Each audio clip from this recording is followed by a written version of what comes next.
제가 좀 목 감기가 이번 주에 들었습니다. 여러분 양해해 주시기 바랍니다. 웨스트민스터 신앙고백서 제18장 은혜와 구원의 확신에 관하여라는 항목의 네 번째 항목에 보면 이런 내용이 기록되어 있습니다.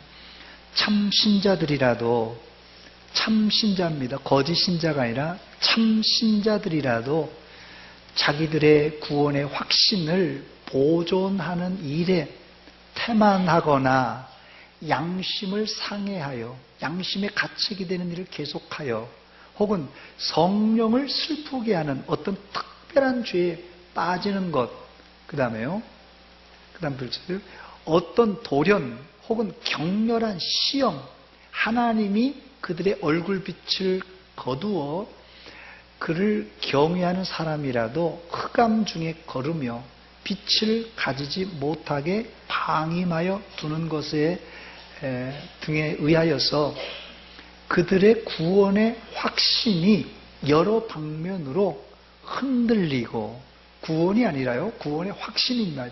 확신이 흔들리고 감소되고 중단될 수 있다, 이렇게 설명합니다. 이 신앙고백서는 1647년 영국 웨스트민스터에서 공인되었는데 지금으로부터 371년 전에 만들어진 것입니다. 371년 전 영국 청교도들이 고민했던 구원의 확신에 관한 내용이 바로 여기에 기록되어 있습니다. 또 오늘 우리가 살펴볼 본문 말씀은 시편 77편으로서 지금으로부터 3000년 전에 기록된 시입니다. 그러니까 여기서 우리는 한 가지 공통 분모를 찾아보기를 원하는데 371년 전에 영국이나 3000년 전에 이스라엘이나 한 가지 더 첨가하자면 현재를 살고 있는 21세기를 살고 있는 우리들이나 동일하게 구원의 확신은 흔들릴 수 있다는 말씀입니다. 서울대학교 김남도 교수가 지은 1000번을 흔들려야 어른이 된다는 책이 있습니다. 1000번을 흔들려야 어른이 된다. 이 책을 제목을 좀 패러디하자면 우리 성도들은 1000번을 흔들려야 성도는 구원의 확신을 가질 수 있다 말씀드릴 수 있습니다. 이 자리에 계신 분들 중에 나는 지금 살고 있는 남자와 내가 지금 살고 있는 여자와 아내와 남편 결혼한 것 후회한 적이 한 번도 없다, 이렇게 생각하시는 분 있습니까? 한 번도 나는 이 남자와 이 여자와 결혼한 거 후회한 거 없다. 있으면 한번 손들어 보시기 바랍니다. 예. 일부 예배 때는 자신 있게 한 분 손들었는데요. 이런 분들이 있더라고요. 또 어떤 목사님은 나는 목사가 된 것 한 번도 후회한 적이 없다, 이런 분들이 있는데 저는 예전에 이런 분들이 부럽더라고요. 한 번도 결혼한 이후에 후회한 적이 없고 또 목사가 된 이후에 한 번도 이렇게 후회한 적이 없다. 그런데 곰곰이 생각해 보면 이런 사람은 좀 밥맛 떨어지는 사람입니다. 그런데 이제까지 제가 그렇게 살아왔더라고요. 저는 이 설교를 준비하면서 후회라는 표현은 아니지만 제 결혼 생활도 흔들렸고 또한 목회도 흔들렸다고 표현하는 것이 정직한 표현이라고 생각합니다. 여러분들은 지금 여기 강대상이 가로막혀 있어서 볼 수 없지만 제가 지금도 흔들리고 있습니다. 그러나 여러분, 흔들려도 포기하지 마시기 바랍니다. 저를 한번 따라서 하시기 바랍니다. 흔들려도 포기하지 맙시다. 전 여기서 신앙생활을 한번 정의하고 싶은데, 신앙생활이란 무엇인가? 신앙생활이란 환란의 바람이 불어올 때 안 흔들리는 것이 아니라 환란의 바람 가운데 수없이 많이 흔들리지만 끝까지 포기하지 않고 주만 바라보는 것입니다. 주만 바라볼지라. 할렐루야. 그렇습니다. 우리가 구원받았어도 그 구원을 잘 보존하지 않으면 구원의 확신이 흔들리고 처음 믿을 때 느꼈던 구원의 감정이 감소되고 더 나아가서 구원의 확신이 송두리째 흔들리는 경우가 종종 있다는 말씀입니다. 그런 차원에서 여러분의 구원을 한번 점검해 보시기 바랍니다. 나는 구원의 확신을 가지고 있는가? 한번 여러분 스스로에게 한번 물어보시기 바랍니다. 묻고 대답해 보시기 바랍니다. 나는 구원의 확신을 가지고 있는가? 어려울 것 같아서 사지선다형 문제로 준비했습니다. 4가지 중에 여러분 한 가지를 선택해 보시기 바랍니다. 1번, 난 지금 흔들리고 있다. 2번, 나는 지금 구원의 즐거움이 사라졌다. 3번, 나는 아직까지 구원받았는지 안 받았는지 알 수 없다. 4번, 나는 지금 구원의 확신으로 충만하다. 1번은 나는 지금 흔들리고 있다. 2번, 나는 지금 구원의 즐거움이 사라졌다. 3번, 나는 아직까지 구원받았는지 안 받았는지 알 수 없다. 4번, 나는 지금 구원의 확신으로 충만하다. 1, 2, 3, 4번 중에 몇 번입니까? 일부 예배 때는 1번도 나오고 3번도 나오고 4번도 나오고 여기는 4번이 압도적입니다. 감사드립니다. 오늘 저는 여러분들과 함께 구원의 확신에 대해서 한번 살펴보기를 원합니다. 구원은 자판기에다가 동전을 집어넣고 버튼을 눌러서 획득하는 캔커피가 아닙니다. 우리나라 대학생 선교회, 소위 CCC라고 하는 단체가 있는데 이 대학생 CCC가 우리나라에 좋은 영향력을 끼친 것이 사실입니다. 그러나 좋은 영향력과 함께 부정적인 영향력도 있다는 사실입니다. 그 부정적인 영향력 가운데 하나가 사형리라는 소책자를 가지고 5분 안에 사람들의 영혼을 사려고 했던 시도입니다. 물론 지금 이런 전도 방법으로 예수 믿은 사람들이 상당히 있는 것은 사실입니다. 그러나 이 방법은 현재 한국 교회의 구원관을 혼란으로 빠뜨린 요인 중에 하나입니다. 즉 구원이란 하나님이 인간을 사랑하셔서 지옥에서 천국으로 인도할 하나님의 특별한 계획으로 예수님의 십자가로 완성하셨어요. 이 구원을 인간들은 바로 이 십자가에 달리신 예수님을 나의 구주, 나의 하나님으로 고백할 때, 믿을 때 그 구원을 얻을 수 있습니다. 그런데 이 원대한 하나님의 계획을 단 5분 안에 소개하고 구원시키려는 시도는 너무 성급했다 평가할 수 있습니다.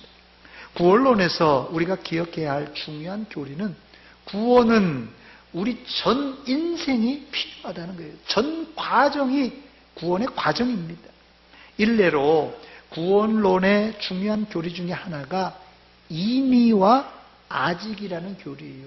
이미와 아직. 이미라는 말은 우리가 하나님을 마음으로 믿어 의에 이르고 입으로 시인하여 구원에 이르게 되므로 이미 구원받았다는 것입니다. 그러나 우리의 구원의 최종 완성은 우리가 죽을 때 하나님의 나라 천국에 들어감으로 완성되기 때문에 아직이라는 단어를 쓴 것입니다. 그러므로 우리는 이미와 아직이라는 긴장 관계 속에서 신앙생활 해야만 합니다. 그러므로 정상적인 그리스도인이라면 우리가 예수님을 나의 구주로 고백함으로 받은 구원을 잊을까, 잃을까 두려워할 필요가 없습니다. 한 번 하나님께서 구원하시기로, 한 번 구원받은 사람은 절대 이제 하나님께서 버리지 않으십니다. 동시에 그렇다고 교만하여 구원은 따놓은 당상이니 이제 내 마음대로 생활하겠다, 이렇게 해서는 안 됩니다. 오늘 본문의 시인은 바로 이 이미와 아직이라는 긴장 사이에서 상당히 고전을 면치 못하고 있는 상황입니다. 첫 번째로 그 예로 시인은 다급한 가운데 하나님께 부르짖고 있습니다. 부르짖는 기도는 여러분 예사로운 기도가 아닙니다. 1절만 해도 2번씩이나 반복해서 부르짖는다는 표현이 나옵니다. 1절입니다. 우리 같이 한 목소리 읽어보겠습니다. 시작. 내가 내 음성으로 하나님께 부르짖으리니 내 음성으로 하나님께 부르짖으면 내게 귀를 기울이시리로다. 아멘. 시인이 상당히 어려운 상황에 봉착했음을 우리가 알 수 있습니다. 다급하거나 답답한 일이 아니라면 누가 큰 소리로 하나님께 부르짖으며 기도하겠습니까? 두 번째, 문제는 하나님께 큰 소리로 부르짖으며 기도할지라도 응답이 없다는 것이 문제입니다. 본문 2절입니다. 나의 환난 날에 내가 주를 찾았으며 밤에는 내 손을 들고 거두지 아니하였나니 내 영혼이 위로받기를 거절하였도다 그랬습니다. 시인이 큰 소리로 부르짖는 이유가 여기 나와 있습니다. 환난을 당했다 이렇게 말합니다. 그래서 주님을 환난 가운데 찾고 또 찾고 밤에도 심지어는 두 손을 들고 내리지 않고 기도했습니다. 그러나 문제는 응답이 없었어요. 여기 2절 하반절에 내 영혼이 위로받기를 거절했다 이런 구절이 나오는데 이 내 영혼이 위로받기를 거절했다는 뜻이 무슨 말입니까? 문제가 안 풀려서 계속 기도하며 자신을 괴롭게 한다는 그런 뜻이 이게 위로받기를 거절했다는 말입니다. 이것을 제가 이 성경적인 예로 한번 설명드리도록 하겠습니다. 다윗이 밧세바와 동침하여 낳은 아이를 하나님께서 치십니다. 이때 다윗은 이 아이를 살리려고 일주일 동안이나 금식하며 밤새도록 기도했어요. 여러분 생각해 보세요. 이 신하들이, 참모들이 왕이 일주일 동안 밥을 안 먹고 금식 기도하면서 부르짖으면서 밤낮으로 기도만 하고 있으니 이 참모들이 얼마나 답답하겠습니까? 그래서 사무엘하 12장 17절에 그 집에 늙은 자들이 그 곁에 서서 다윗을 땅에서 일으키려 하되 왕이시여 이러면 안 됩니다 하면서 일으키기도 하되 왕이 듣지 아니하고 그들과 더불어 먹지도 아니하였더라 그랬습니다. 이게 오늘 본문에 내 영혼이 위로받기를 거절했다 그런 뜻입니다. 시인이 환난을 당하여 금식하며 밤낮으로 부르짖으며 기도하고 또 기도했어요. 옆에서 보던 사람들이 너무 안쓰러워서 이렇게 하다가는 이렇게 더운 날씨에 쓰러집니다. 그래서 밥도 먹고 기운 차리라고 옆에서 이렇게 위로를 해줍니다마는 그 위로를 거부하고 이 시인은 계속해서 기도만 했습니다. 이 말은 다른 말로 왜 이렇게 했겠어요? 하나님의 응답이 없다는 소리입니다. 셋째로 결국 시인은 불안과 근심에 빠져 심지어는 불면증에 걸립니다. 3절 말씀입니다. 내가 하나님을 기억하고 불안하여 근심하고 내 심령이 상하도다 그랬어요. 불안과 근심으로 마음이 상한 지경에 빠졌어요. 더 나아가서 4절에는 주께서 내가 눈을 붙이지 못하게 하시니 내가 괴로워 말할 수 없나이다. 시인은 밤에 잠을 못 자는데 스스로 안 자려고 하는 것이 아니라 주께서 내 눈을 붙이지 못하게 했다고 이렇게 고백하고 있습니다. 여기 아마 한 번 정도는 불면증에 빠져서 괴로워한 적이 있을 텐데요. 불면증이 아주 괴로운 질병입니다. 구체적으로 이 시인의 환난이 무엇인지는 알 수 없습니다만은 이 환난이 간단하게 풀 수 있는 문제가 아니었던 모양입니다. 만일 여러분들이 이런 지경에 이르게 된다면 어떻게 하시겠습니까? 기도를 해도 응답이 없어요. 부르짖어도 응답이 없어요. 여러분 같으면 어떻게 하시겠습니까? 불행히도 시인은 이런 지경에 이르렀을 때 하나님의 신적 성품을 부인하고 하나님을 부인하는 상태까지 가고 말았습니다. 그 내용이 본문 7절로 9절에 나오는 내용입니다. 주께서 영원히 버리실까? 기도해도 응답이 없으니까 주께서 영원히 버리실까? 다시는 은혜를 베풀지 아니하실까? 그 다음에 그의 인자하심은 영원히 끝났는가? 그의 약속하심도 영구히 폐하였는가? 9절입니다. 하나님이 그가 베푸실 은혜를 잊으셨는가?